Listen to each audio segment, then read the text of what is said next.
Commentaire de saint Thomas d'Aquin sur l'Évangile de Jean, chapitre 18, versets 34 à 35.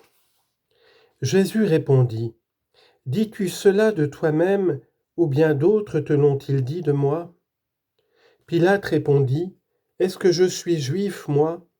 Ton peuple et tes grands prêtres t'ont livré à moi. Qu'as-tu donc fait ? » Ensuite est exposé l'examen de l'interrogation. L'évangéliste rapporte d'abord l'interrogation du Christ, puis la réponse de Pilate. Il dit donc d'abord que Jésus, inversant l'interrogation, répondit : « Dis-tu cela de toi-même, ou bien d'autres te l'ont-ils dit de moi ?» Il faut savoir ici que l'homme interroge pour deux causes, parfois pour connaître une réalité qu'auparavant il ignorait, et c'est ainsi que le disciple interroge le maître, et parfois au sujet d'une réalité connue, pour connaître la réponse au sujet de laquelle il interroge, et c'est ainsi que le maître interroge le disciple. Mais le Seigneur connaissait à la fois ce sur quoi il interrogeait et ce qu'on allait lui répondre. C'est pourquoi il n'interrogeait pas comme par ignorance, parce que, citation, « toutes choses sont nues et à découvert devant ses yeux ». Hébreux chapitre 4, verset 13. Mais il interroge pour que nous sachions quelle opinion avaient de sa royauté les Juifs et les gentils, et qu'en même temps nous soyons instruits de cette royauté. L'évangéliste expose ensuite la réponse de Pilate. « Est-ce que je suis juif, moi ?» Mais pourquoi répond-il ainsi ? De toute évidence, c'est parce que le Seigneur lui avait demandé s'il avait dit cela de lui-même.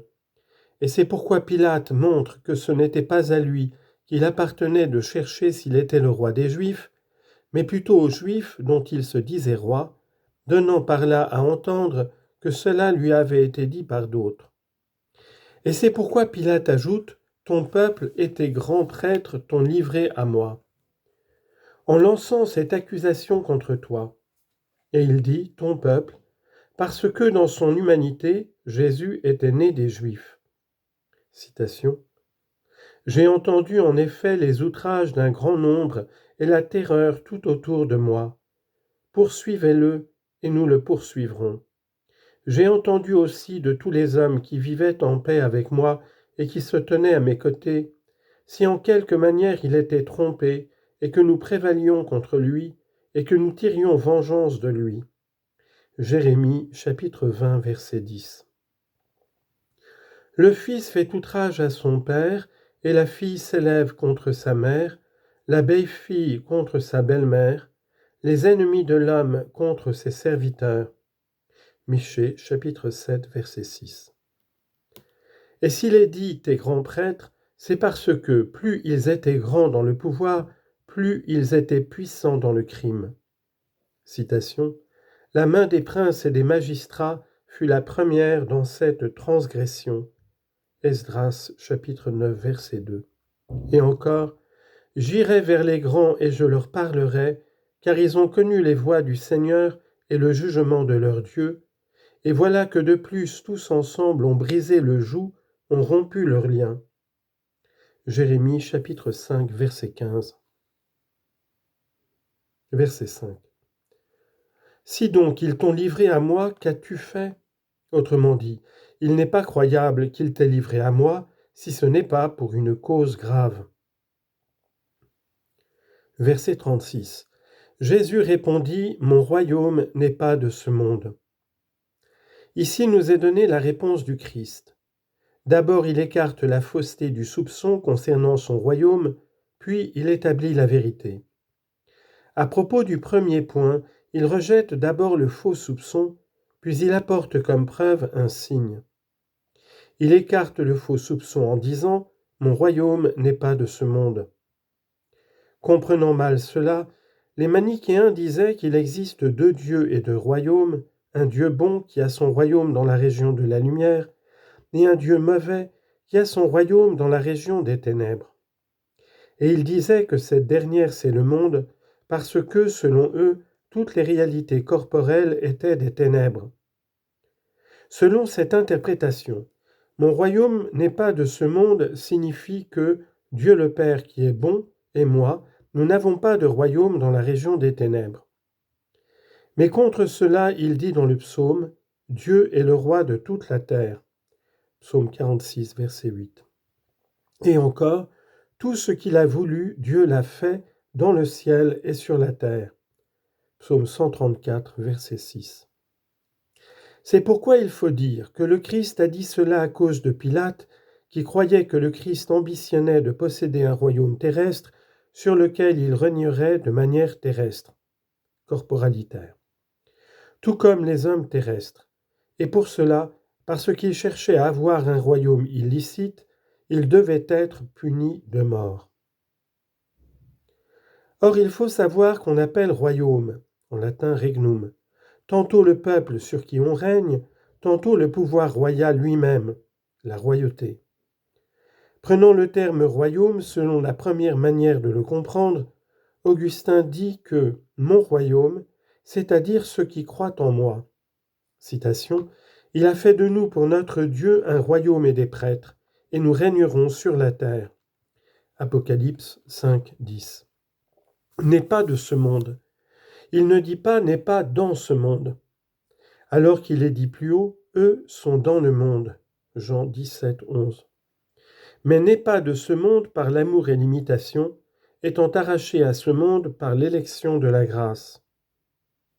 C'est ainsi en effet que Dieu nous a arrachés au pouvoir des ténèbres et transportés dans le royaume de son amour. Colossiens 1, 13.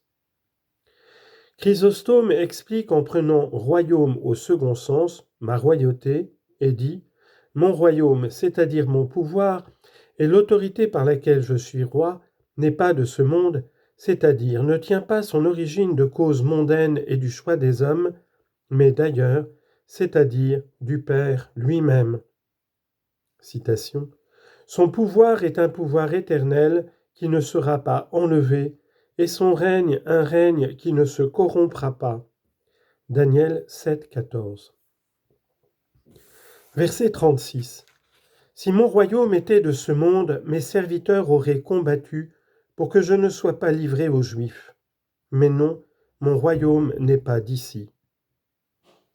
Ici, le Seigneur apporte l'évidence d'un signe pour prouver que son royaume n'est pas de ce monde. D'abord, il donne le signe, puis il conclut ce qui était son intention. À propos du premier point, il faut savoir qu'il est nécessaire à celui qui possède un royaume terrestre, que ce soit d'une manière juste ou par violence, d'avoir des associés et des hommes à son service par lesquels il soit soutenu dans le pouvoir. La raison en est qu'il n'est pas puissant par lui-même, mais par ses serviteurs. Citation. Il y eut une longue guerre entre la maison de Saül et celle de David. David avançait, et toujours plus fort, alors que la maison de Saül s'affaiblissait de jour en jour. 2 Samuel 3:1. Mais un roi d'en haut, parce qu'il est puissant par lui-même, donne la puissance à ses serviteurs. Il n'a donc pas besoin de serviteurs pour son royaume. C'est pourquoi le Christ dit que son royaume n'est pas de ce monde.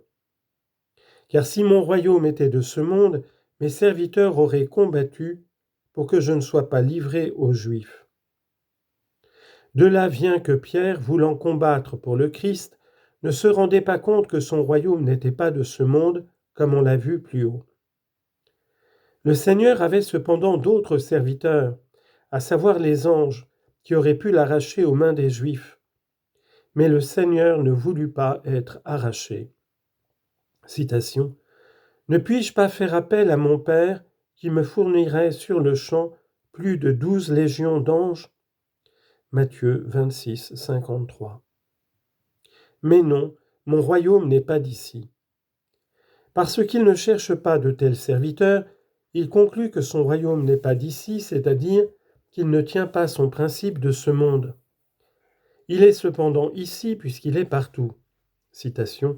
Il s'étend avec force d'une extrémité du monde à l'autre et dispose tout avec douceur. Sagesse 8.1. Et encore, Demande-moi et je te donnerai les nations en héritage et pour domaine les limites de la terre. Psaume 2, verset 8. Et encore, il lui a donné le pouvoir, l'honneur et le royaume, et tous les peuples, les tribus et les langues le serviront. Daniel 7, 14.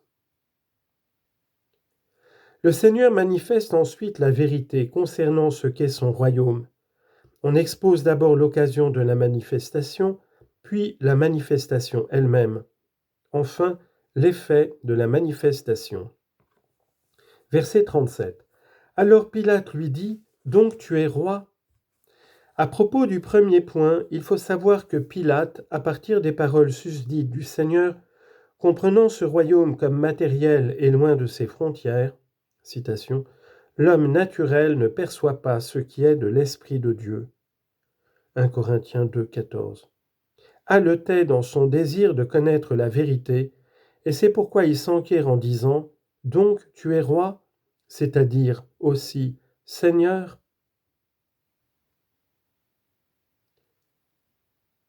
Jésus répondit « C'est toi qui dis que je suis roi. Moi je suis né et je suis venu dans le monde pour ceci, rendre témoignage à la vérité. Quiconque est de la vérité écoute ma voix. » Là, il confesse d'abord qu'il est roi, puis il montre la raison de sa royauté, enfin il donne à entendre sur qui il règne. À propos du premier point, il faut savoir que le Seigneur, répondant à la question au sujet de sa royauté, a tempéré sa réponse de telle sorte qu'il ne déclare pas ouvertement qu'il est roi, puisqu'il n'est pas roi à la manière dont Pilate le comprenait, et qu'il ne le nie pas non plus, puisqu'il est spirituellement roi des rois. Il dit donc, « C'est toi qui dis que je suis roi », c'est-à-dire charnellement, mode selon lequel je ne suis pas roi, mais moi je suis roi d'une autre manière. Citation, « Voici que le roi régnera dans la justice. » Isaïe chapitre 32, verset 1.